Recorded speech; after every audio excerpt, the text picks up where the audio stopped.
all night, yeah. Tell me what you wanna hear. Tell me what you wanna do all night, yeah. Tell me where you wanna go. Tell me how you wanna roll all night. They're gonna start with some damage, but can you ever get away? No, you're not. This is gonna be first blood off the bat. 4:21 into the game, first blood. Vika delivers. And he's been that member that now is like the jungler to beat for a lot of these players in the league. Oh, Danny's still alive. And Svenskar is still alive as well. Danny flashed on, chased out by Udyr. Both these junglers putting on heroics as it's Vika's turn to show up. Perks has been over 9,000 at this point. His team fights were exceptional. So like that's what you expect from Perks. Over the wall comes Perks, baby, and it's Cloud9's fight for the taking. But now take a look at Dreams. Oh, nope. What's gonna happen here? Oto finds him. Oh, no apology all night, yeah.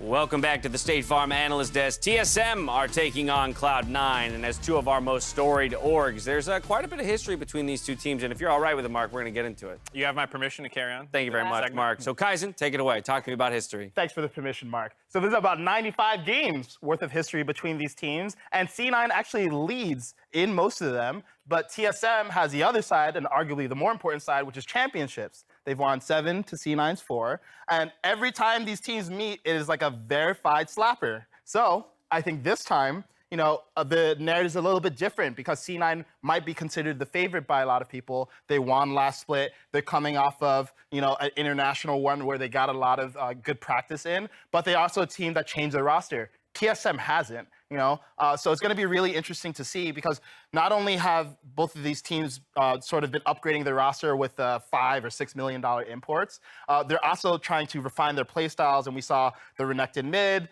you know, that maybe we're not going to see again. We've seen the Lucian that, again, maybe we're not going to see again. But the things that maybe we will see again are things like the LeBlanc on PoE. You know, these more aggressive looks from TSM that will allow them to thrive. So I'm personally really interested to see which kind of style these guys are going to stick to in this game. We have to consider, too, that historical look is holistic, right? And so that does incorporate every version of every roster that these teams have sported, all the way back from the days of the OG Cloud9 dominance that we saw, where probably a lot of those regular season game wins came from, to where we are at now with both. And while these orgs themselves have compelling stories, these teams are also defined by their junglers at this point, Spica and Blabber, who took their first step in professional journeys together in 2017. Yeah, so fun fact, I was covering the scouting grounds as a journalist, and I actually followed Spica's team with TSM. I remember when Parth picked him in draft, and he was like, we don't know who this kid is, because everyone knew Blabberfish too, right? Like, seriously, going into that draft, everyone, like, Blabber wasn't, I don't want to say a known quantity, but people knew exactly how good he was. And Spica, you know, Parth was like, I don't know who this person is. He's just been popping off in solo queue. Like, let's bring him on the team. Let's see what he's about. And that's actually why he ended up getting picked super high in the draft. So it was really fun to watch that team, and I think not that TSM had like any sort of control over him, because obviously he went to Echo Fox. He ended up going back to high school to finish out high school and ended up on TSM significantly later. But I do think from this scouting grounds experience, they definitely kind of put a pin on him and were like, okay, this is someone we want to watch out for the future. Stacked draft class, too. Vulcan. Yeah, I was about to say, Vulcan's actually. just slammed sandwiched right there between Spica and Blabber. Best North American support just sneaking in there while we're talking about the junglers. But no, it is true. Like, these were people who were on the come up for quite a while, and you can see along that graph that like it wasn't instantaneous for either of them. Even that, you know, that 2018 World Semifinals for Blabber, he was really backing up Svenskar for that. And so it's really only the last 2 years that both of them have started to break onto the scene. Spica getting his Worlds appearance last year, and I'm excited to see where they go now, because it is still in a lot of ways the early part of their careers. This is not even the midpoint for either of them, probably. Yeah, I know one of my favorite things going into this year actually is when we figured out that Spica was the most tenured like TSM person on like the half a roster. split. Yeah, it's ridiculous. Yeah, we're just like, okay. Another thing to point out about these junglers, just in terms of play styles, is they've kind of been playing a few different things. I've loved Spica when he's been able to get involved with his lanes a little bit early on as the jungle meta has shifted. So I really think that a lot of what these teams want to do start with a focal point around their jungles. Yeah, and I think this whole year, Spica has been the fulcrum for TSM. Yeah. Yeah, for sure. Even last split, when they were more focused on late game and team fighting, he was doing his job, right? He was securing objectives. So many steals this guy has gotten over the course of the year. And now he's in this more proactive meta where they're looking for him to influence lanes. He's constantly doing that. So I'm really interested to see Spica sort of continue to step up as a leader and basically the tip of the spear for this team. Whereas Blabber, the trajectory's been a little bit different. Granted, C9 has not looked nearly as dominant as they did in spring, but Blabber individually has not looked like the MVP caliber player that we know that he is. So I think honestly, Spica's been the better performer up to this point. So it's going to be fun to see if Blabber can step up here.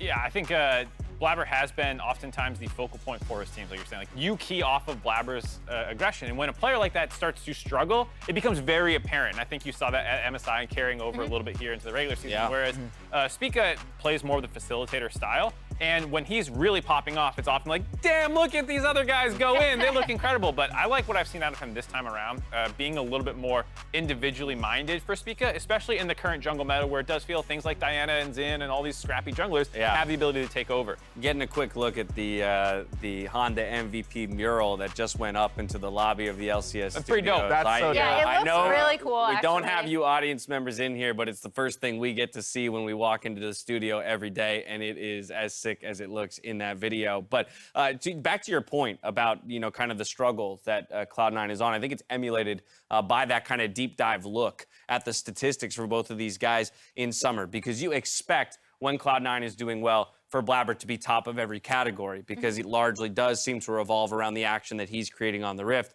where right now Spica's out indexing him in those areas. And so it's definitely a tough position to be in, I think, for Cloud9. And as we continue to talk about this matchup, we're going to do something a little fun here, a little different. We've done it before in the past, but it's been a bit. We're doing Champion Select from the Analyst Desk. Let's dive into it. Yeah, so interesting to see that C9 immediately bans a Rumble. We know that TSM loves this pick because Huni is arguably the best Rumble, maybe the best laning Rumble in the league, according to some. And Spica is also very comfortable on the pick. We know that he knows how to influence lanes, and then in team fights, which is TSM's bread and butter, they like to have that equalizer to sort of part fights, catch people in the back line. And then the Nocturne ban also makes a lot of sense. I was from gonna say, C9's like, a lot of people are banning that out against TSM specifically, but also it's just a really good laning ban. Karma out and Akali out. I'm actually super glad to see the Akali out. I'm not. I still like watching Akali a little bit. But I do like the general idea, as well as the red side Gwen ban, blue side, is a bit of a show that like they don't want to play C9 in this really scrappy, assassin-heavy gameplay when you factor in the Akali as well. And with the Lulu first pick, it is confirming. Let's go. For me, TSM wants to play front-to-back standard team fight. What are the chances we get the Renekton run back? On C9 Zero? side? Yeah, Zero. You think zero? Really Okay. quick. I think the Xin is I'm going to go with a non-zero chance, but still unlikely. Yeah, I mean, it's non-zero. I mean, they did draft Xin, who, is an AD jungler, and Renekton Xin is an extremely oppressive early game. So, I don't think the issues that Pertz has had with Renekton are issues with him playing bruisers in general. So if they want to run it back, I wouldn't be surprised. But, Lulu Cog. Yeah. Ooh, Lulu Cog. Okay, so leaning into the team fight. Yeah, I love Lulu Cog, actually. Obviously, again, TSM early look, we're looking for front-to-back team fight with Lulu buffing Cog. It's been around for a while. For those that don't know, it basically allows Cog to frontline with no, with lesser recourse, I'll say. Yeah, I mean, the Juggernaut days have been nerfed a little bit, but like you see here with the Volibear lock, and they clearly want that front to back like we were talking about.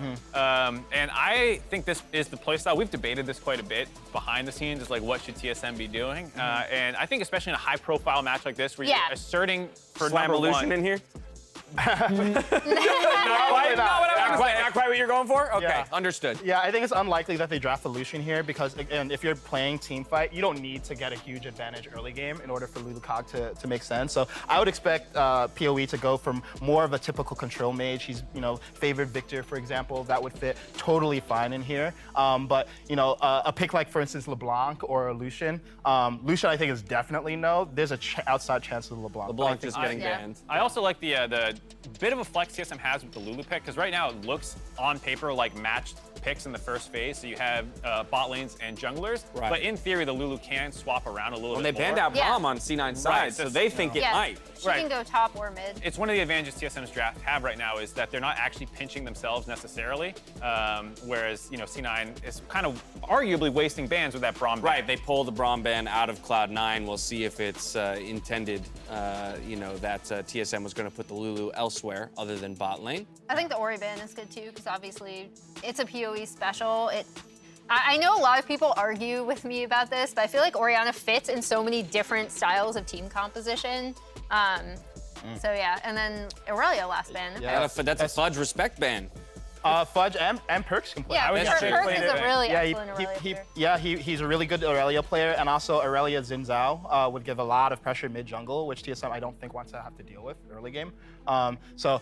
Yeah, personally, I think it makes a lot of sense for TSM to even ban out the LeBlanc, right? They're saying, look, we want a really, really conservative, straightforward early game. We think we have the mid and late. And on C9 side, now they're starting to draft more split push, more options like the Nautilus to sort of zero out the cog early game. So I expect C9 to draft picks that allow them to actually try to punish bottom and get TSM out of the state where they can just farm into late game. The one concern I have, as I like the Lee Sin pickup here for TSM, is that C9's comp's indexing very heavily on physical damage. Yeah, that's what I was gonna say. I was like, And- this is an AD heavy team composition. And TSM, in the current meta, when you have like 4 melee divers, a lot of them are not going to itemize armor that easily, but when you have front to back in the form of the Lee Sin and the Volibear, you actually have people who can build these armor items and become incredibly difficult for C9 to deal with. Well, so as Victor is picked up as the last champion for TSM side of things, we are confirmed to have Lulu going down to the bot lane. My question becomes, in that conversation around heavy AD, what's the solution? What's the final pick here on C9's side to kind of assuage those concerns? Is there anyone that deals enough damage in the form of magic? I mean, you can always go match Control Mage with Control Mage, but that's not very common in the current meta, and I don't think it's necessarily the style that matches with the rest of C9's team comp. So I'm a little bit worried if they do end up matching with the Control Mage like Syndra. There you go. It's a little bit more early game oriented than some of the other Control Mages, so it's still playing with that, mid jungle 2v2 style a little bit more, but it is a little bit surprising to see the Syndra reach for. Yeah, and I don't think this is a situation C9 wanted to be in, to be honest. Really? Yeah, I doubt they're going into this game saying, hey, we want to play Xin Syndra. That said, it is an option for them to try to punish PoE, off of, because again, they do have the stronger mid jungle. But at this point in the game, the LeBlanc was banned out. They really, really needed magic damage, so they're just sort of just forced into that corner. Well, we see up top that the fans feel that TSM won champions. Like, that's kind of the indication I'm with feeling. the fans, baby. Yeah. I agree with You the as fans. well. I'm with the fans. I do think that if C9 can make some early proactive plays, especially, Xin, we didn't call it out earlier, but it's been an incredibly successful pick for Blabber this split. So if he can get involved early and attack TSM early, I think it could end up going a little bit better for them. But I'd give the slight edge to TSM's draft because I think they'll be able to it's comfort, it's team fight, it's everything that they want to be playing. Yeah, and in looking to C9, they did draft a Jace, right? And NA Jace, the whole meme and everything, but it is actually legitimately kind of hard to play around Jace. I think TSM's comp is just much more straightforward to execute. It's much more in their wheelhouse. So I think TSM won certainly from a stylistic comfort perspective. And it's also one of those drafts too for C9. If they snowball topside, we're all going to look like idiots because they have those theoretically pretty good lanes. I do like the Lee Sin into Jace. It can sometimes work out for you. But if Syndra gets control topside, Zin's moving up there and they're diving and making plays, it could snowball really heavily for C9. But if it goes mid to late game, relatively even, you're looking for a TSM win. Jace was a part of that perfect game for Cloud9, but as the players themselves are loading onto the Rift, it is my time to hand it back over to the casters for the call. Gentlemen, enjoy. Thank you, Dash. Welcome back. Doug Duo still reporting in. I saluted. You can't see it, but I did it. As I testify. Oh, that's okay. Either way, TSM and Cloud9 are ready to do battle. TSM started the day in first place. They can continue to hold that if they win. Otherwise, if a Cloud9 win comes through, three-way tie for first among Cloud9, TSM, and 100 Thieves. Regardless, these are two exceptionally strong teams, but TSM 6-2 in summer to Cloud9's 4-4. They have not found consistency. Yeah, they've performed better than Cloud9. For TSM, their struggles were more around mid-Lucian, and there was some talks about do some of these picks actually fit them or not. Cloud9 looking for an early move here, trying to sweep out a ward. They were expecting to be in Pixel there. Didn't find anything. not much of a cost, but I think there's a lot of pressure on Blabber this game. You have got to be snowballing this game, and if you want to check out his point of view, it's the free Pro View matchup this game, Blabber versus Spica, because Blabber is on this squad that is playing a very early game focused team. This is a team that has got to play from ahead, right? You have no shot in an even footing 5v5 later on in the game. And by the way, since we keep calling out things that are going on around the game as well, if you want to catch the audio-only cast of the games, you can do that as well. If you're out and about and, you don't want the visuals or anything else, it's available through League Day, so be sure to check that out as well. Meanwhile, though, we've got this game going on. Fudge definitively on the Jace says, okay, I want to play split push. In my mind, it is very hard to find yourself in a 5v5 where you beat Lulu Kog'Maw. Yeah. It's just hard to index on strong enough team fighting and other roles that you overpower what that brings. So I'm like, okay, Cloud9 probably playing for split push. But as Syndra came in, she is not a dedicated split push champion really either. Yeah, I mean, that's why I think it's just about early game, right? It's about early power. It's about skirmishing and fighting, actually 4v4s, 5v5s around early dragons where their champions have a lot of power. Because they pretty much are kind of like down as far as team fight goes in every single role, right? You can argue like Ezreal versus Kog as far as like the situations in which those would be successful, but Victor is generally considered, the better scaling mid laner. I would say Volley outscales the Xin, but they're looking for early action. They're looking to set up a dive here. Level Huni 3 has versus flash. level 2. He's Blabber like is full here. health. How much can they make this one happen? And they're waiting it out. The E is on cooldown. They're not going for the knockup. Now they've got perks, so is it going to be round 2 here? Blabber finds the knockup. Jace follows through. Huni flashes. Blabber drops the aggro, and Perks is there as well. Fudge will lose his life, but Huni will lose so much of this experience. Yeah, and I think it's still worthwhile. He's not going to lose that much, honestly, though. Maybe 2 or 3 minions of actual XP because he does have that TP and the short death timer. Still a good move. You've got to be proactive with this style of composition. You can see, though, TSM are actually ahead on gold because they got the kill back. Blabber is 3 camps behind right now. Yes, he has those camps to pick up, but Volley did a 6 camp clear when he spent all that time top. You're actually sharing XP with the Jace, so I would actually think that Jace is actually behind on experience off of this play because of the time spent up there. Spica, though, looking for potential play here on Perks, who does have his flash, but Volibear, pretty powerful early game jungler here with the PTA. You can look to set up some plays, and we're going to see this dive one more time. There's just no shot of doing this in a 2v1 dive, honestly, with Huni at full health and still having his flash. So they have to wait for Syndra, but it's such a big investment of time. Perks did shove in mid lane, so that is working for them. They get the knock up here from Blabber. He tries to tank as long as he can. Perks comes in, the knockback into another combo from him. So it's pretty well executed. Blabber, though, I think he should have taken one more tower shot. If he took one more tower shot, I think Fudge actually walks out, so a slight error there from him. And had they gone deathless on that, it's really good. As is, it's like, okay. Right. The thing I'm looking at, because I agree with your point about the XP and gold, you can see, okay, there's minions still to farm, so yeah, it's going to be a lead for Fudge. He'll be up to CS. Is Fudge kept his summoners. He has his TP and his flash, so this means the repeat gank is easier, but also, that is a nice knockback there, so good damage on a Huni. But there's going to be some lane state where the TP is going to matter. Yeah, and I agree with you, but it's not a guaranteed, right? You've got to then make that punish happen. TP advantage is fantastic, but if you just sit there and farm for 5 minutes and nothing happens, well, guess what? Who cares, right? It didn't do anything for you. So the onus is, again, on Cloud9 to then get back there and punish. It's often about that second play where you really get the biggest advantages in top lane. Even if the first one gets you a kill, when they immediately TP back, it's sometimes not that big of a deal, especially because he did get the trade kill there, and Fudge did not get the kill himself. So it's not actually changing the parity of that lane. Huni will be actually up in gold in the 1v1. So they need to get that repeat gank. They need to try to kill him off again, and that's where he will really hurt. Because if you die again with no TP and you lose plates off of it, you lose the experience off of it, all of a sudden Jace is now running that lane.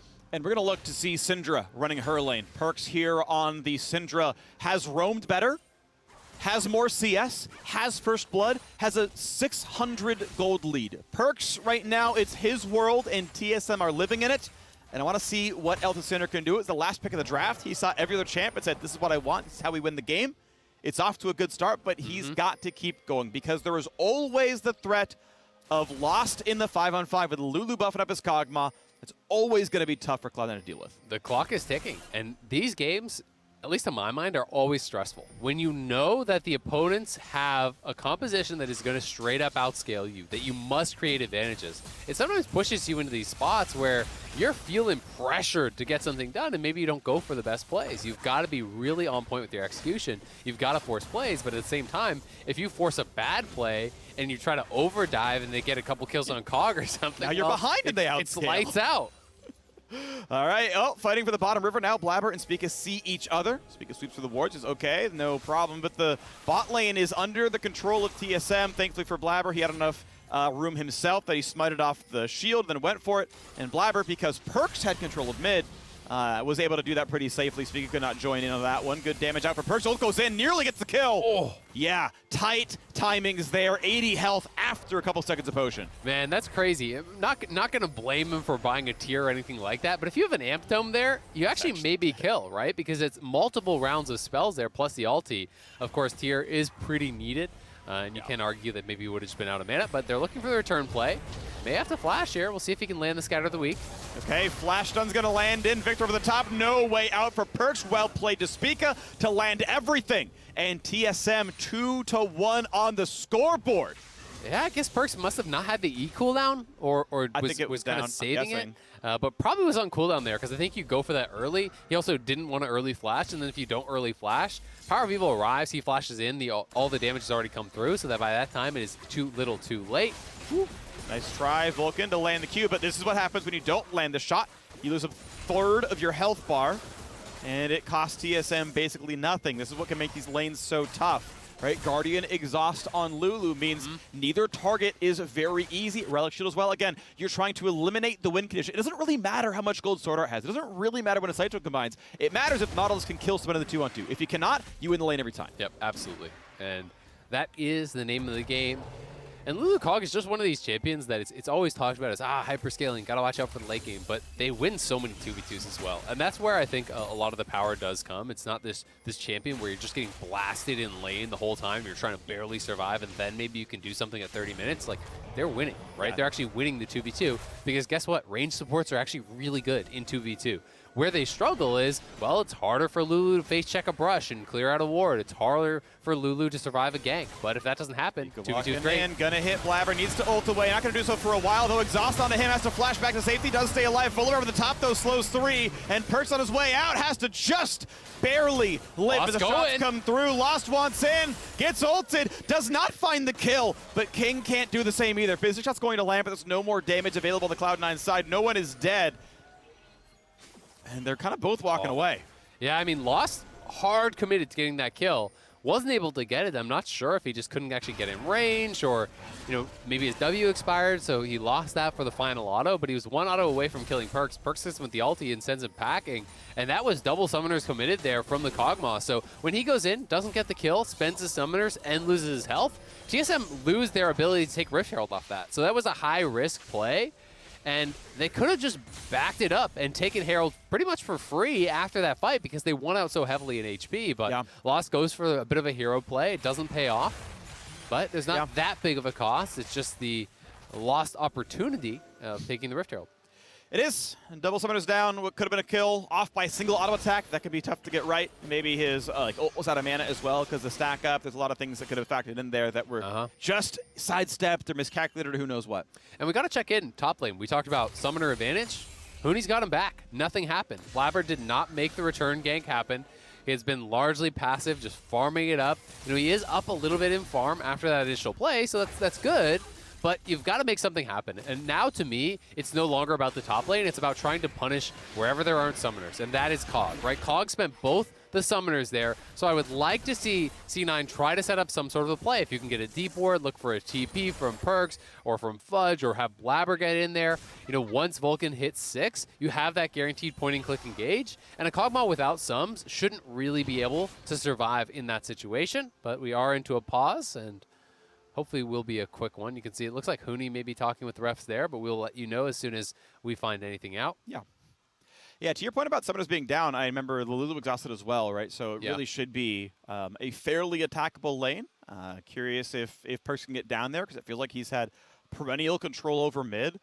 And it is just weird how hot and cold Perks has been, because we've had the agent, 070, And we've had the LeBlanc complete solo carry 1v5. Yep. We've had the Syndra game where I think he's been ace. Like, sure, a Volibear flashed on you once. At some point, that just happens. Like, what are you going to do about that? But his top roam was good. Like, he's been dominating mid as well. Yep. Like, right, nearly solo killed Pee-wee right afterwards. Like, he left the lane and then came back, and then at some point nearly solo killed the guy. Like, he's doing so much here on the Syndra.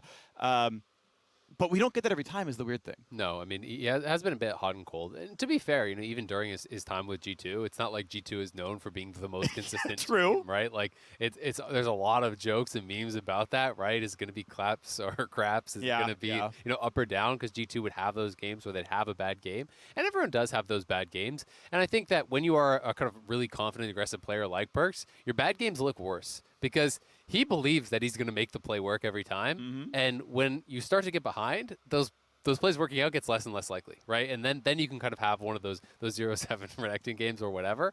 But to me, it hasn't just been about Perks. It's been about Cloud9's inability to actually snowball early games, right? That has been some of their kind of greatest strength for a couple of years now. And in summer, they have just not really looked like that same kind of super dominant, super proactive team. They're playing a lot of games where their opponents are sometimes actually making more moves on the map than they are. And it feels like they are sitting back a little bit more. And I do think, I would be remiss to not mention the fact that the loss of Sven, I think, was a serious hit, right? Yes. I think King is good. I do not think he is performed anywhere near as good as Sven has over the last couple of years. This is a guy who was one of, if not the best, arguably, marksman in the league. And as a result, they always felt like they were kind of passively winning bot lane. Sometimes they're getting kills. And at the very least, it felt like they almost always had the push, which allowed Vulcan to move around the map. Right. We can see there's a pause for a bug investigation. We'll update you as we find out more. I was told ETA 2 minutes about 10 seconds ago. Okay, so perfect. a minute 50. All right, if my math is... we'll continue talking then. Yeah, we will for about a minute 50, and then when the game resumes, we will also continue talking. Then. Yeah, it's great. Funny how that works. Oh, strange. Yeah. Who could have thought? If you'd rather listen in Spanish language, that's out, twitch.tv/FlyQuest. It is. If you'd rather have other people talk to you, League Day is doing leagueday.live, I believe is the URL, is doing the audio-only cast, so bring those back out. If you'd rather watch Hooney's paused screen, you can check out ProView, yeah. Although in this case, the free one would be the junglers. But you could pay to watch for a Hooney's pause stream. Yeah, exactly. Which That's a unique taste, right? It is unique taste. Yeah. Look, you don't get enough gray screens when you play League of Legends, so when League is paused, it also turns gray. True. So you get the at-home experience of your screen constantly being incredible stuff. Thank you very much. Yeah, really insightful. Back to the Vulcan discussion. I think when you're winning bot lane less, there are less moves being actually made, and this is not to just pin this all on King. I think he's played well, but he has not been dominant, right? And he's not the best AD carry in the league. Their bot lane was dominant, and this is a situation where I just feel like it's less about what that means for how King team fights. I think he does well. It's just unlocking Vulcan, who has been, one of the best supports, if not the best support in the league. Most people will say, okay, it's Vulcan or KroiJJ. Depends which side of the coin you're on. Maybe Huhi, but still, he's clearly top, right? But he's incredible, and the ability for him to get out of lane and actually group up with Blabber, make plays towards mid lane, make plays around the map, to me was one of the critical parts of them snowballing the games, and it feels like that has happened much less in summer. Yeah. And I am really of the opinion that is because their laning is just not as strong. And that does take time to actually build up and kind of get to that level. Obviously, King came in somewhat surprisingly. Whereas, Vulcan and Sven have been playing together for a while, and even prior to the first split that they played together, if I recall correctly, they actually boot camped the offseason in Korea and spammed duo queue to build synergy for the season. So this is something where it's maybe going to take them some time. Maybe they can get back to that level, but as of right now, it just doesn't feel the same that I kind of have felt about Cloud9 over the last couple of years, where it's like they're going to challenge you, they're going to be aggressive, they're going to be proactive, they're going to make plays happen. And I just don't have that same confidence that they can do it every time, which is why when I see a draft like this, I'm a little bit like, oh, I don't know if that's the one you want. If this is you last year, I think you're going to snowball the game. This year, I don't know. Are you going to? Right, because looking at this game in particular, just to even tunnel in on it, it's like, okay, well, normally what it's going to look like based on the draft is, okay, well, Fudge's the same, Blabber's the same, Sven's the same, or not Sven, sorry, Perk's the same, right? So those three are still doing that, right? Yep. Syndra's dominant, Jace is dominant, obviously Blabber's will look pretty good with the tower dive in as well. So it's like, okay, that top triangle should be good to go. But a lot of what can help that happen is when your Nautilus can roam out of bot to like make sure Victor is just under his turret the whole time. Yeah. If he's challenging and Nautilus hooks him, he's just dead. So like, okay, we're really giving Perks all the lane, which means Perks gets to shove first and go top. Oh, look, the game plan works, right? And it's like, well, when you're under turret against Lulu Cog because well, you know, my Ezreal doesn't land as many Q pokes as Ven does, right? And it's like, if Lulu's at half because we land a bunch of Mystic shots, oh, well, now you can threaten all in. Oh, now we have lane control. Oh, now Nautilus goes mid. Oh, now Perks is control. Oh, now Perks goes top. Like, that all cascades. Like, that is how League of Legends work at the top level. Now, if you want to be like, screw it, enjoy living under turret, hope St. doesn't die for you, and you run mid, sure, you could do that. But, like, a good player calls, hey, Nautilus is defending this guy's turret. He's in mid, careful. You have no river control. And yeah, you have the river control. You've denied Ezreal off the turret. You got 2 plates. You got no farm. Oh, look, that was a bad roam. And it's like, okay, these things all matter. Even down to like, oh, I landed through Mystic shots, so my Nautilus can roam, so my mid can go top. Yeah. Like, yeah, sometimes that happens. And there's so much stuff at the pro level about bot lane too, which is really about like the pace at which you push the waves, right? Because so much of it is actually about stacking waves so that your opponents can't trade back into you, about controlling and kind of like curating how you're going to crash the wave. Do you want to crash it immediately and just bounce the wave back to you and then freeze? Do you want to slow push and build a wave so that they can't trade into you and then try to zone them off? Do you want to, you know, try to freeze the wave and then step past it to zone, to like actually play for that? So there's so many little ways and where even, you know, like over attacking the wave can really mess up the plan. And it can be these minor things like less obvious than are you hitting your skill shots or not there, bud? Right. Where it's just like, oh, you actually just autoed the wave a few too many times and now it's going to crash at an earlier timing than we wanted. And that can kind of mess up the pace of the game. And that's one of those things that can be really hard to see unless you sit there and you watch the pro views and you understand when you're watching these really incredible laners play against each other and you're watching these 2v2s, it's like, well, why are they so down on farm? And then you watch it from the side that's losing and it feels like they never had an opportunity to even go for the wave. Yeah. And that's one of the difficult things to like review really top players is like, almost anyone can right-click a minion. Like that's generally not very hard. And like, okay, sure, I might not last hit as well as someone else. Okay, whatever. But like, a lot of why these things work are, to your point, it's the decision making where it's like, oh no, I wanna play this lane as like a third wave crash because like I know my jungler's gonna do like 3 camps and come dive, and I call my mid laner to do 3 waves and dive because mid lane crashes first, so that timing is available. And it's like, hey, but if we're not the advantageous jungle, if we're not the advantageous mid, this isn't the right play. Like, Jace Lee Sin looks different when you're not Syndra mid. And it's like, you had to know that beforehand before you ever watched Fudge and be like, well, I played the lane like him. Why didn't I get a kill? It's like, well, because your mid laner was, I don't know, I'm trying to think of like a weak laner, like Anivia. Sorry, Anivia's not tower diving that, right? She's actually under her turret against Victor. You don't get to do that kind of stuff. And it's like, oh, so, okay, check that one off the list. Okay, what about the next mid lane matchup? Set versus Renekton. I have no idea who wins that push in Set versus Renekton. Like, I don't know. I'm sure other good players will, but it's like, well, you have to know that matchup too. You need to know mid lane matchups to play your top lane. And in solo queue, is your teammate even going to make No! a move, right? They're just going to stay in lane and then question mark ping you when you lose. So it's definitely a different beast altogether when you're playing solo queue 2 Pro. But the bug investigation is continuing on. Obviously, we'd like to get back in the game as quickly as possible. Hopefully that will happen. Fudge is nodding along. He agrees. Yeah, he thanks, wants Fudge. to get back in the game, too. We appreciate you. He's winning lane. He gets to play Jace. That's Jace true. with jungle pressure from his team. That's like the funnest champion League of Legends. Yep. Well, arguable. It is arguable. Yeah. I would say being like level 16 Kale feels pretty good too. Yeah, exactly. That's up there. Sometimes it's just fun being on the side that doesn't really have to do anything. You're just kind of chilling. You're like, well, Being we have Abaddon's late, Lee Sin you know, from we're last game. well, there's that. But I was looking at more of like, you're on TSM. You're playing Lulu Cog. Just relax. Sit back. Click on some minions. You'll get a pentakill later on, no problem. Just ward the jungler, see what's going on, and you're good. So I've got some lines to read as we continue to investigate that in-game bug. We're going to send it over to the analyst desk for more on this matchup because they haven't talked enough about this game. True. Well read, Freak. I don't have any lines to read, so I'm just going to dive into it. We heard you all wanted to hear us talk some more on the desk, so we politely asked the players to pause. No, there's an investigation around a vision bug happening on stage centered around a control ward, and League officials are attempting a chrono break currently. So as that plays back through the game up to the current point, we get a chance to talk about the way it's all broken down. Again, right off the top, when we were looking at Champion Select, across the board, all of the analysts agreed favor towards TSM and how they had drafted. And so far within the game, it seems to also be playing slightly to their favor as well. It's close. I mean, I think you see some of the advantages going for C9 with like the priority that they can try and make, but the plays haven't quite come together yet. And I think TSM hit kind of bread and butter in a lot of ways when you think about when TSM's really try-harding, they're not experimenting, trying to learn new picks in the meta. It's like control mage, scaling on their side, as well as some front-to-back team fighting. And, Huni is still on a champion that has agency. It's not a totally crazy one, but Lee Sin can make things happen. So overall, I think when I look at the TSM draft, I'm like, this is what I think they should be playing generally. Well, and also I feel like it's a good idea to get everyone involved early, right? So like that dive top lane could have gone just slightly better if they just waited a tiny bit for Perks, I think. Huni probably wouldn't have been able to get that trade kill there. And I think that was kind of an unfortunate thing that happened with that dive. And I think you see both sides, right? You see that TSM's comp, I do think, just ends up winning out at a certain point in the game.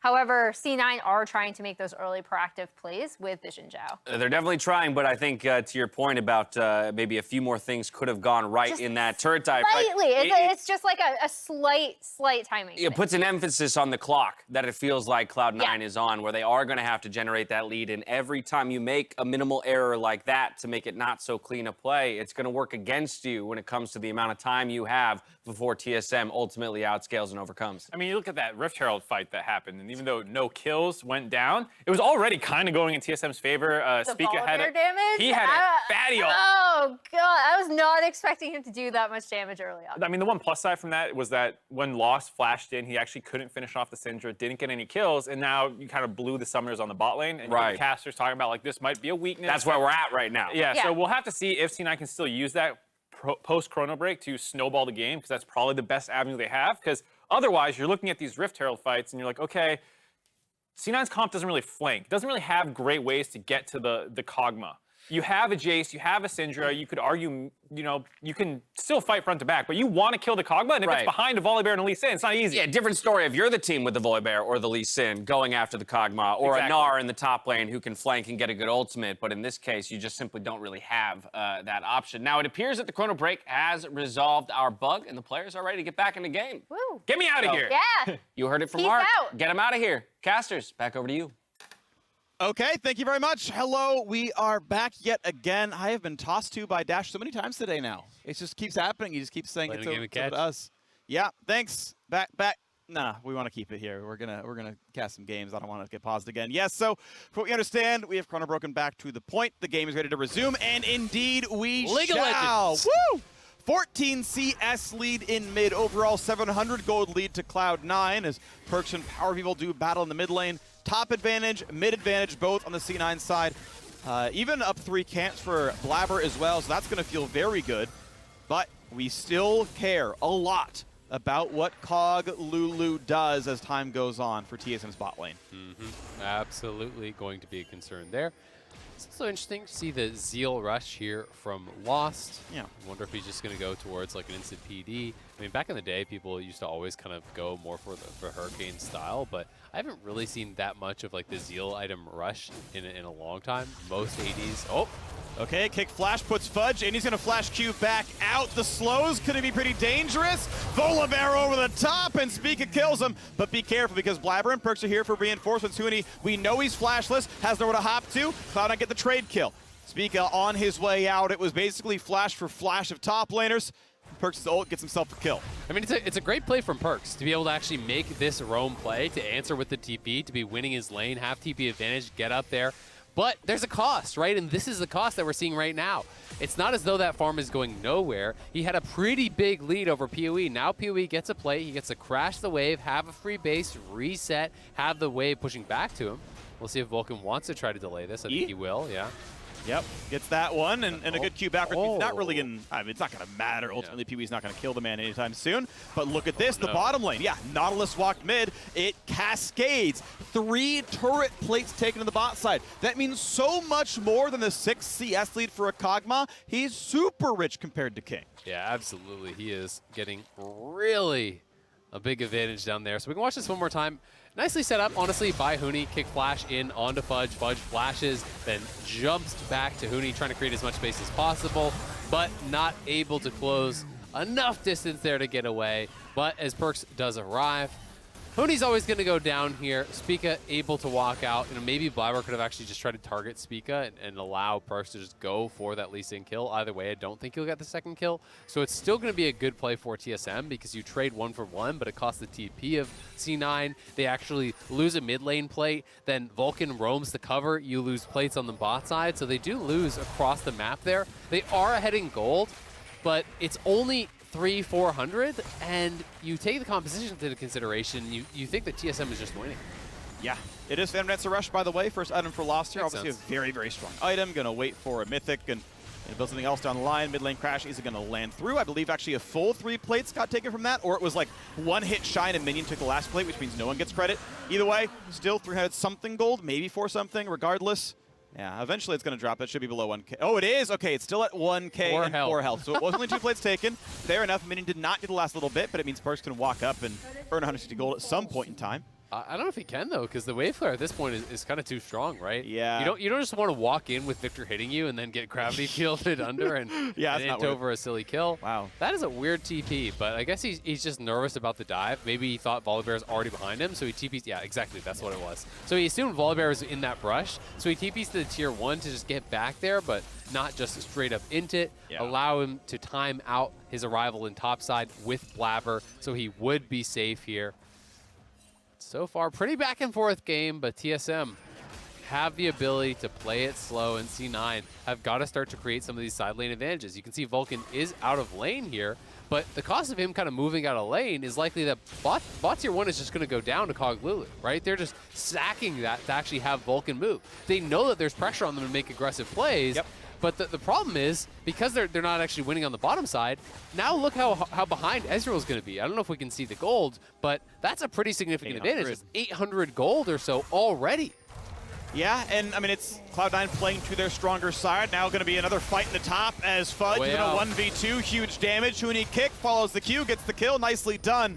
No turret killed in top or mid. King maybe out of the turret once or twice, but I don't think he got a plate for it.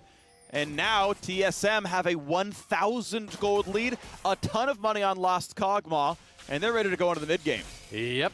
C9 have looked for some plays, but they just haven't really got that much from it. And if you don't have winning lanes, then when you make a move for a play, there's a huge cost to that. Bot lane has been losing in the 2v2. They make a move with the Vulcan. They lose the tower straight up. They're down in farm.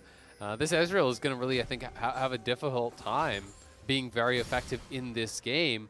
And Fudge is now, sitting on 0-3. He has the couple assists, but 2 of those kills have actually gone to Huni. So there's not even a gold lead up there. In fact, he's down 300 plus gold, so he's not even going to be really that much of a split push threat. If Jace is not ahead of the Lee Sin can kind of just chill and wave clear forever. There's no threat of that dive, so it's getting difficult to see where Cloud9 are going to really find their advantages other than just set up for a pick, right? Try to control vision, look for a Nautilus hook, look for a scatter of the weak, try to zero someone out, and that puts a lot of pressure on Perks and Vulcan. It does. And it's interesting because, the very beginning of the game, I'm like, okay, Cloud9 have a game plan, right? They're going to have mid-top prio and use that. That's how they're going to play the game out. They're going to be down a bit of farm. They might lose a split or 2, but whatever. The game won't be about 5v5s if Cloud9 gets their way. And I'm, okay, cool, I see that, right? We're just playing around the J split push. Okay, sure, whatever. But TSM have done such a good job of attacking that lane back that even though Jace has been winning the lane, he's been getting the most help. He's won 0-3 and 2, and Huni's the one at 2-2 and 1. Yep. And Blabber really just hasn't been there, right? It's actually been Spica that's getting more done. Yes, Blabber is up in farm. Yes, they had that 1 dive. But Spica's got a couple of kills in addition to the 1 assist that Blabber also has, so it just doesn't really matter.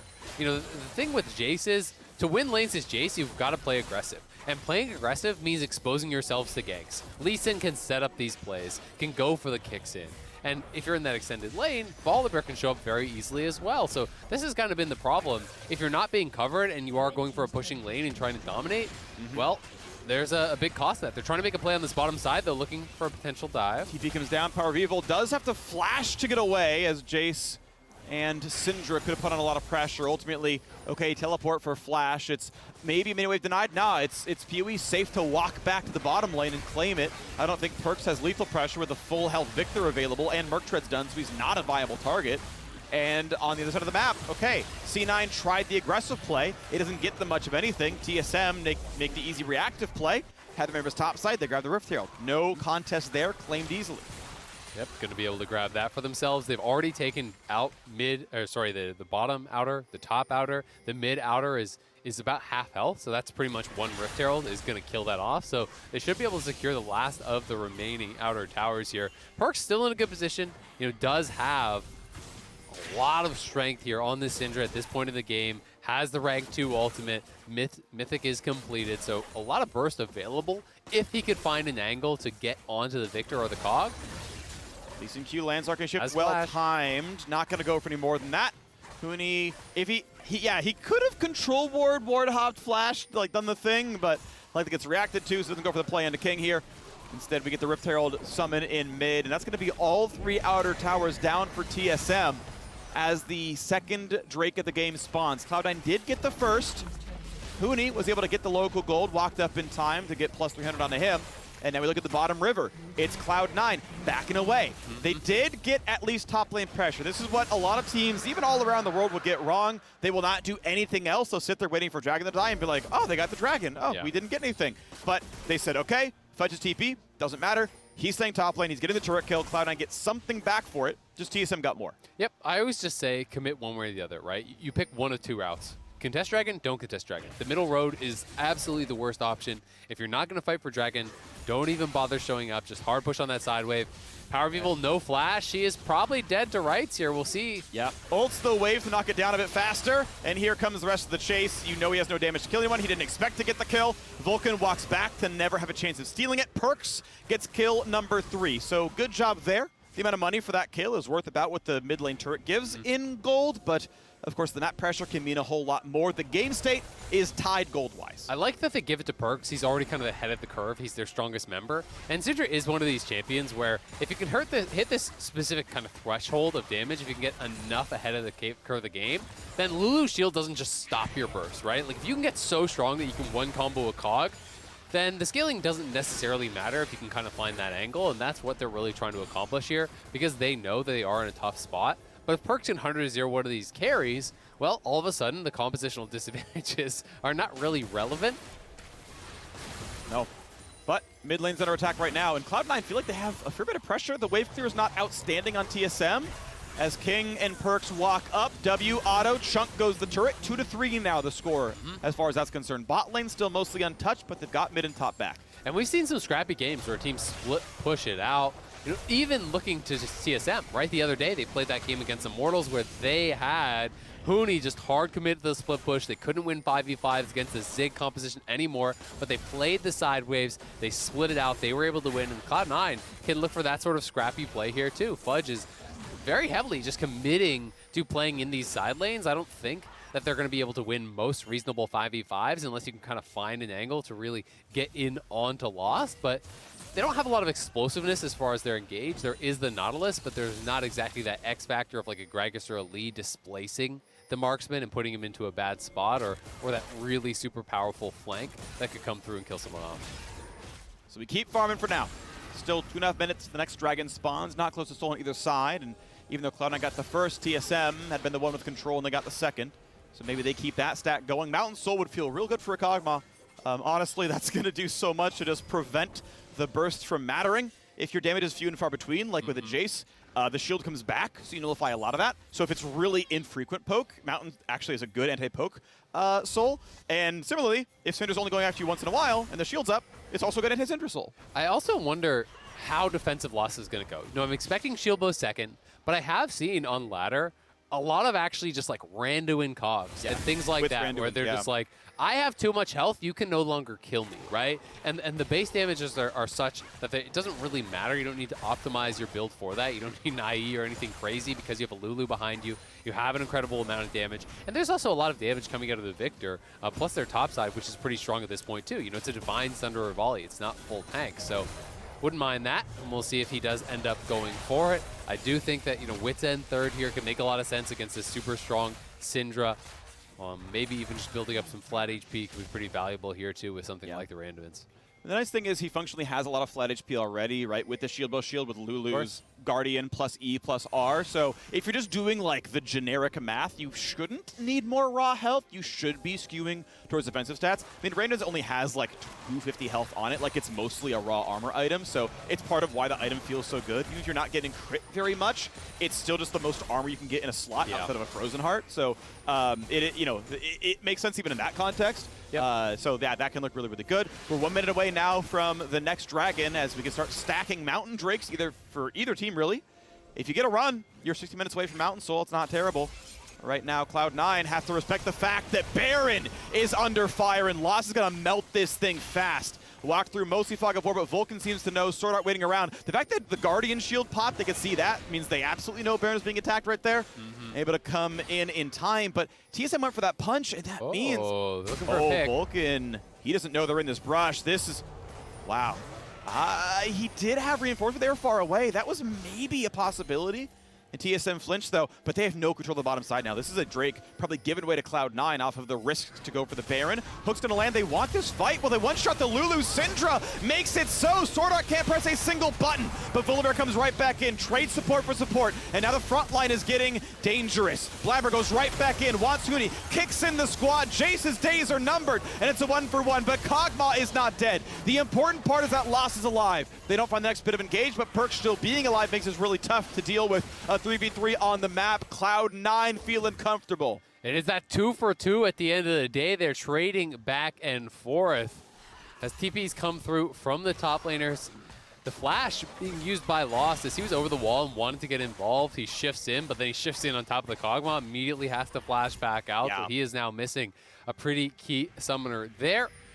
But TSM TPing, they want to stop this potential dragon, but this will be tough. Can they actually get over here? Spica won't be in smite range in time if they burn it, but they don't know for sure where the positioning is. They could have burned it and gotten the smite. They didn't know that, though. It's in range. They're going to knock this one down. But how about the rest of it? Blabber knows he is going to die. They're going to leave him alone. I don't believe that means Baron, but they can try. No, they're going to go for sure. With your TPing back in, there's immediate pings onto it. Jungler is down. You can always turn, right? But threaten it. They have a pretty beefy front line. You have the shields there of Lulu, and you have the damage to actually knock this down very quickly with Kog. So I think they should threaten this, and at the very least, force Cloud9 to show up. And they do get that TP out, and they're turning. The kick flash is how they got it. That's how they get the turn. The engage tools were so few and far between, but Huni's the one who finds it. And suddenly now, 3 versus 5 without a Syndra. This is going to be tough. A miracle play from the Lee Sin top, and TSM poised to grab it. No jungler. There's not even a true shot barrage. The most you can do is throw a Jace Q. Not even going to get that opportunity. Spica secures it. Absolutely beautiful counterpunch by TSM. They grab the Red Bull Baron. And if you're C9, you get that sick feeling in your stomach seeing that go down. This was a really smart force. They picked off Flabber off of this. And this TP is just simply too far forward, right? You needed a TP probably a further back towards mid lane and then come in. And Huni makes him pay. Gets right on top of Perks as he arrives. The kick flash onto the Syndra, the strongest member of Cloud9. Without their jungler, without their mid laner, there was no shot at contesting. And TSM, they have the scaling advantage. They have a dragon, so Soul is not really in threat. And they have got everything going on right now. It's going to be Rage Blade third for Lost. He does pit stop for a stopwatch. Power of Evil also goes to stopwatch. I think this is super smart at this point where, you know, I was talking about how does Cloud9 win? It's like the Syndra one-shot. You can stopwatch the Syndra ultimate and it just gets fizzled, right? It takes the cooldown. The orbs don't do anything. They hit the stasis, so that makes their job even harder. Those are the 2 key targets that Cloud9 knows they've got to kill. And it's getting really tough to do with a Lulu with exhaust sitting behind you and stopwatch available for both your carries. True shot barrage. It's a cannon minion, nothing else. That's going to be on cooldown. If there is a C9 dive, they're missing a crucial cooldown for that fight. It might not matter anyway if they try to clear away this wave. It will not save the turret in time, though, and TSM get number 4. It's gone too. In the mid lane, we've got Huni. No one's going to defend that one. Cloud9 running through the jungle. They're found out, though. Vulcan, anchors right back out. PoE ult, honestly, pretty reasonable. Gets some good poke. Perks in a half HP. Mid lane outer is gone. Anchor in for Vulcan. Wants the stuns. Volibear ults away. Everyone stays alive. Blabber now in danger. Takes a lot of his health off, but everyone is at least going to survive this one. But we are burning cooldowns without so much as a kill. But That's not the champions that matter. It's the base that is falling around. C9, top and mid inhibitor turrets well below half HP, and the push is not done yet. Yep, and Lost will heal right back to full off of this. He just steps up. Look at Sword Art's position, how far behind the Cog he is. He speeds him up. He's behind him so that he can never be the one to get engaged on first. If you try to jump onto the Cog, he gets shielded, he gets ulted, you get exhausted. That's good positioning, good stuff from TSM. Already 3 towers they have taken during this Baron. It's an exposed inhib on the top side, but they also need to know, you don't need to rush it, right? So they're not going to overextend. They're not going to give an opportunity for Cloud9 to be back to full health and trying to find that engage. TSM just extend their gold lead, pillage away the jungle, and will back it up and spend their gold. And that results in a full Rage Blade completed now for Lost. Yeah. The rich are getting richer here. TSM outscaling, big gold lead, and they are just looking to set up for this next dragon, very likely, which is probably some of the last hope for Cloud9. Like, yes, theoretically, there are additional plays you could go for, but, I mean, that pushes back any chance of a Cloud9 soul to post 40 minutes if they get this next one, which is just really not tenable when you're playing against a comp that has scaling this good. You know, at that point, the death cap's going to be there, all the items are going to be there for Cog, and your chances of winning are just so slim. All right, looking for the next miracle play, looking for the next big push in for Cloud9. They did not lose any inhibitors, so as the Baron buff is timed out, they theoretically have the equal push on any lane if they can swing it. Difficulty being the gold difference, obviously, and that means that it's almost certainly going to be TSM 50. You see Lost playing as far up as Spica is. He knows he has the ability to get out, has the, as you mentioned, stopwatch bot up, but flash and heal up as well. Here they go. Shirley has popped. Here comes the fight. Spica frontlining. King has to go back over the wall. Vulcan forced a flash away. They almost killed Volibear, but not just yet. Now Blabber walks back in, but he's not easily going to stay alive. Burns his own stopwatch, but he's going to be left to the wolves. He does not live. Burns the flash. It doesn't matter. And back in goes Power of Evil, nearly shutting down the support of Vulcan. Won't find that just yet. Spica back to healthy, by the way, getting so much of his health bar back. And King can try to poke. He can try a bit of the wave clear. Mid lane hitter definitely gone. I mean, they could just take double inhib here. They could just move up towards top. Blabber's still dead. And Cloud9 going to have a hell of a time fighting their way out of this. But if TSM wants to take the more risk-averse approach, just back it up. I say secure the dragon. Because if you lose a fight in Cloud9's base, they get the dragon. They get the potential of a soul. So I think this is smart for TSM. Just take incremental advantages. You are not the ones on the clock. You have the game in your hands. So play it smart, play it safe. This is the kind of style that you want to see with this composition. They will grab the dragon. They will delay any chance of a soul for Cloud9. They don't need the soul themselves to really close this one out. So just grabbing more and more items here. The completions are coming through. You know, a lot of their core members are already at 3 items. You can see Huni's on 3, Power of Evil's on 3, Ez is Lost. And we can watch this fight one more time. They just don't really have the damage unless you find that big pick. And as soon as the Scatter of the Week is used, TSM just go for the engage because Perkz doesn't have his key pick tool. That was a really well-timed ult onto Spica to actually keep him alive from the Ezreal ulti. Then Huni just kicks in Blabber. You notice Power of Evil, great job zoning. He actually dropped the ulti on the corridor that Cloud9 were kiting back in towards. So Cloud9 have no ability to then re-engage and reinforce their jungler when he was in that stasis. And that is just really good zone control textbook stuff from one of the best control mage players in the league. Absolutely the case. So doing a good job of supporting the bit. It is funny how we've talked about the Kog'Maw so much. He's the lowest KP on his team. He's just 2-0-1. Yep. TSM, honestly, doing really well everywhere, to be honest. Absolutely. But they were hard winning the lane. They got all 5 turret plates. Like, he's been the insurance policy. And Cloud9 just have been unable to wedge open top. Speak it so much to have Huni win. Huni's been a big part of the picks that have gotten them the Barons and everything else. And now we might see Cloud9 try again. Baron is alive. Both teams have 2 Drakes. And still, the top jungle is the area of contention. True Shot Barrage hits 0. Splits the uprights. King of 3-point shots, maybe. I mean, it's this weird situation when you're playing against Cog, where it's like, Cog doesn't have to carry for TSM to win, but he has to be dead for C9 to win, right? Like, he has to be out of there, because you will never win in the extended team fight where the Cog is untouched. It's just not going to happen. And now TSM on the Baron again here. Power of Evil zoning, Huni in position. It's 2 men on the Baron, and they're trying to force the hand. They want C9 to hard commit, and then they will likely turn for the fight here, but Power of Evil is very sectioned off. Huni kicks in. Goodbye to Syndra. Beautifully done, and now the rest of them will fall. 3-0 TSM. Get out of here, Cloud9. Lost is ready to chase him down. Hootie there for good measure. Blabber ults. Does it matter? Of course it does not. 4-0 TSM in the fight, and it's time to walk it down mid. What a kick! Hootie around the Baron has been pure magic for TSM, finding Perks both times. The critical member, he's going in, he wants the kills. Flash in for the ace for the KDA, not gonna fight any more of that one, but certainly these Nexus turrets are dropping rapidly. Second one's gonna fall as well. Cloud9 will not find the defense. They wanted to win through top, but it was TSM who did it. Hootie, magical in every single team fight. The Nexus falls. They gotta feel good about this one. They take their time. Hootie, magnificent play today as TSM retains sole control of first place. And those kicks on Perks, especially the second one, was sick.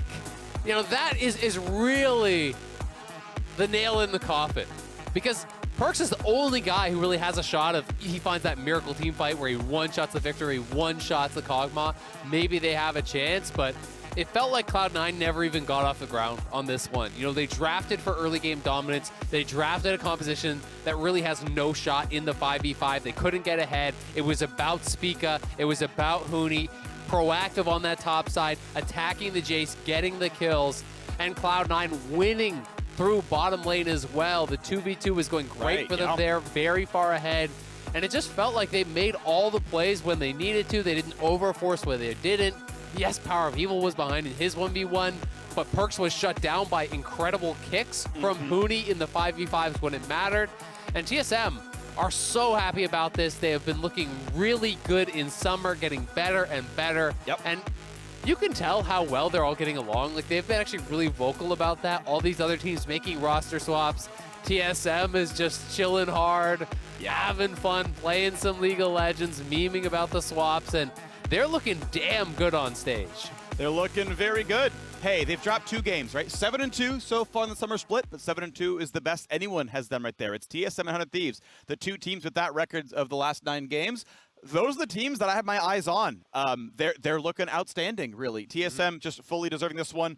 Player of the game votes overall go to Spica. I know it was a split vote because I saw some Hootie votes as well, but Spica, I think, really, really well deserved as well, to be clear.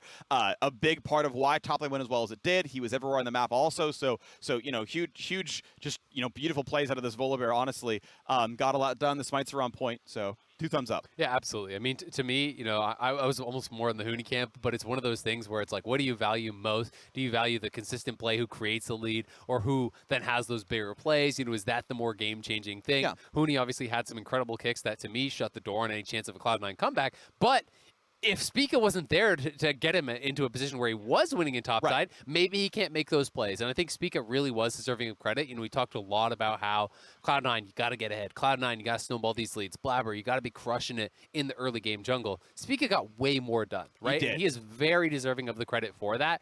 Him and Hootie on the top side, putting the Jace behind, felt like it shut the door on any chance of a split push for Cloud9. He was great in the team fights, won the smites when he needed to, and honestly, nothing to criticize from Spica this game. He's just been great. It's actually one of my favorite things that has happened for the summer split is the jungle camps being pushed back 15 seconds. I mean, maybe it was players over prioritizing hardcore in the first place, but the better junglers are not the ones who are up in farm. It's not the ones who are just cycling the camps every 2:15 when they come back up. It's ones who are getting stuff done in the lanes. I remember you called it out, like, okay, well, Spica's got more, or Blabber had 30 Blabber CS had more farm, and it's like, who cares? Volibear won the top lane. Better jungler wins in this case. Like, he got more done. Absolutely. I mean, in that case, if that's your win condition, it doesn't matter if Volibear is behind because Jace isn't doing anything. Yeah, it doesn't matter if Sinjao is gold because he's still in a Kog'Maw on the team fight. So well done, TSM. What a great game. We're going to head over to the stage where Latagers is talking with the TSM bot lane that is both Sword Art and Lost in our Verizon post-game interview. Thank you, Freak. Going into this game, we had a lot of time to talk about the composition, so I want to start right there with you, Lost. We saw the Kog'Maw Lulu bot lane come out. We had PoE on some comfort in the mid lane. Why was this the draft here against C9 today? I think just across the whole world, there's a lot of Lulu and Karma Prow, and they left up Lulu for us today. So I think naturally we first picked it, and the best champion to go with Lulu is Kog'Maw, in my opinion. So I think this was a very comfortable matchup for us to play in, and we got the free scale into mid-late game. So I think, yeah, just a pretty good matchup for us.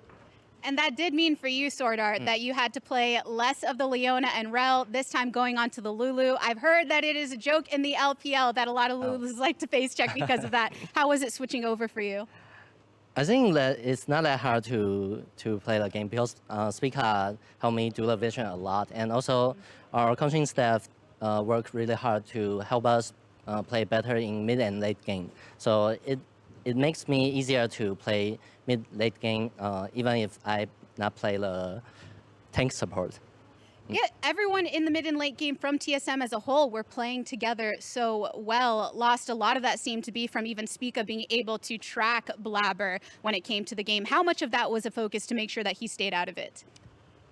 I think C9 do play around Blabber's timings a lot, so I think that kind of played into a big reason as to why we came out victorious today. So yeah, big props to our team for setting up well in terms of our team fights, how we executed throughout the game. So I'm glad I got the boys with me. And the boys are still in that #1 spot for TSM because of this victory. Sword Art, what has it been like, TSM holding on to that spot here in summertime? I think, yeah, when I came to here, I also wish that we can make LCS region have more impactful in international stage, and also yeah, because play at LCS is really different feeling. Yeah, because I have to communicate with another language, and also I have to understand each of my player, what's their play style. So I think play at here is really, I need to improve a lot, and also I trust my teammates, so I think we can play better a lot. Well, TSM as a whole working on that trust, on that development since you arrived. Lost, now that we are a bit deeper into the season, how much do you feel TSM has evolved from the start back in spring until now?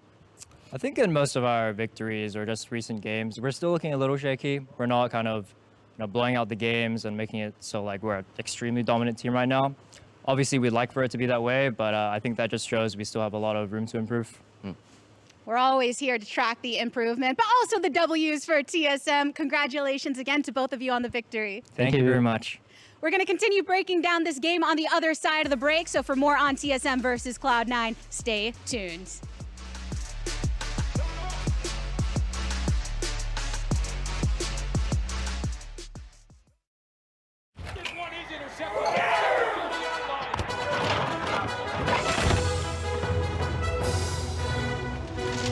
Decorative towel. There was a mess. I wiped up a mess. Yeah, you did.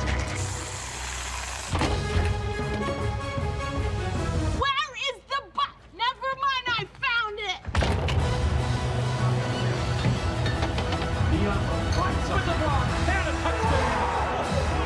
When game day is a go, there's a Bud Light there.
Hello, welcome to Neighborhood Tactics presented by State Farm. We're actually going to take a look at a run of play just from the TSM C9 game. So we'll load it up here. We're going to see this topside gank where Spica goes in for Huni. We have, they get the kill onto Fudge before Perks is able to come up, and both Blabber and Perks are here. They're able to get this kill onto Huni, but what's kind of important is what happens next, because during this entire time, PoE, as we know, is not the type of mid laner to end up, you know, maybe leaving lane all that much. But what this means is as Victor, who's already kind of ahead, he gets to shove up mid.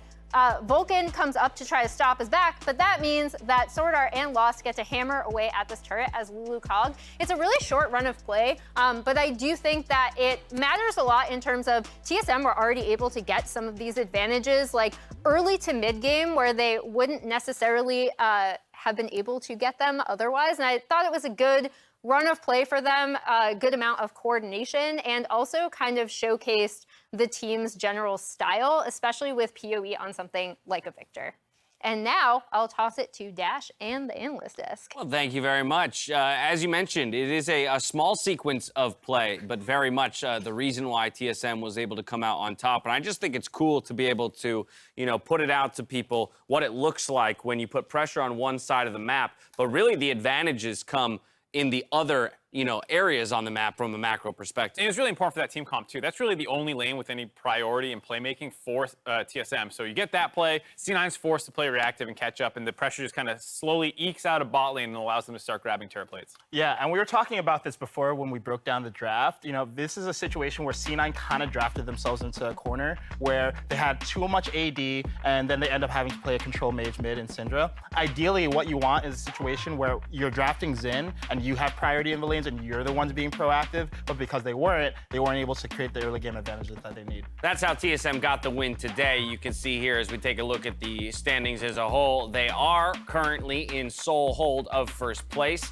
Tied in Summer Split record, though, alongside 100 Thieves through that first round robin, and that brings me to why I have you two on the desk with me now. We began the conversation, which was rudely interrupted and stopped by Mark in the previous segment, around who is the top team in the league. 100 Thieves was one of the teams in that conversation, but as TSM takes down Cloud9, one of the others that sat up there in the top four, Kaizen, I think we're kind of narrowing down towards two, and my question still remains, who is the top team in the league? So the top team in the league, not named CLG, is 100 Thieves. And let me talk about why. Okay. I do think TSM looks really, really good when they're in comfort. When they're in these comps where PoE can just play Orianna Victor, they get bot lanes like Lulu Cog. All they have to do is get to late game. I think TSM is really strong there. That said, when I think about who is going to win in a best-of-5 situation, I value the flexibility that 100 Thieves has. They showed us the Orianna look, the Karma look, the Akali look, a Lee Sin look where they're able to swap lanes. So that really matters when you get deep into a best-of-5 and people start reading your style and banning out key picks. I also think that the fact that 100 Thieves is so potent early game means that they can dictate the pace a lot more than I think TSM typically does. When we've seen TSM try to play aggressively, Lucian was not working at all. And I think at this point, I'm glad they abandoned the Lucian experiment. They did look a little bit better with like the LeBlanc. We saw a bit of Viego as well. But generally speaking, I think TSM looks best when they're actually reacting rather than proactive. And I'll take the more proactive, flexible team every time. God, this is why I just What can't you got? trust you. Yeah. He thinks 100 Thieves is the best team. But I also actually agree. Hey, I think, Mark, you're so smart. I mean, you hit most of the points I would agree with about the flexibility and the proactivity, which I highly value, especially in this meta when so many teams are playing the 4 melee dive comps, which doesn't seem to be TSM's wheelhouse. But what I will say for TSM, to give them a little bit more credit, is I would rather them do this. Do what you're good at. Perfect your play style. Find the second and third option. Because when teams start banning out Victor like they ban out the Ori, they didn't need to ban that Braum. I would go back and look at that from C9 and say, okay, that Lulu's probably going bot for the Cog Lulu. If you double banned out control mages against PoE, what happens? And that's the kind of questions I want TSM answering rather than can we play Lucian? Like, I want them to hone in on this style because it's going to work out better in the end when you really look at it. Okay, I don't necessarily disagree with the point, but I do want to play a little devil's advocate and toss it over to you because that, to me, works in contradiction to why you said you feel 100 Thieves is the top team because of their versatility, their ability to play multiple playstyles. So is that not what TSM needs to do to become the best? Or they are just a different team, and the way they become the best is to do one thing superior? Yeah, so I think that TSM actually does need to get a more proactive look, and I like that they've experimented with Lucian, even though they had to abandon it. I like that they experimented with LeBlanc. Let's see more of that. But overall, like, I think TSM looks. If the goal is to place top 3 in the split, play your style, right? You know, keep drafting Lulu, Cog, control mage mid. But if you want to take first over a team like 100 Thieves or even C9 at peak strength, which is not what we're seeing from them right now, I do think we need to have more versatility in the kit. Smallest of small things. We got more games to get to. 100 Thieves also still need to clean up the early game. Don't forget that top side sequence when they all died under turret for no reason. Okay. There we go. We got 2 teams currently vying for that top spot, while TSM does have a hold of it for now. We're going to a break. When we come back, it's FlyQuest versus Immortals. We'll see you here.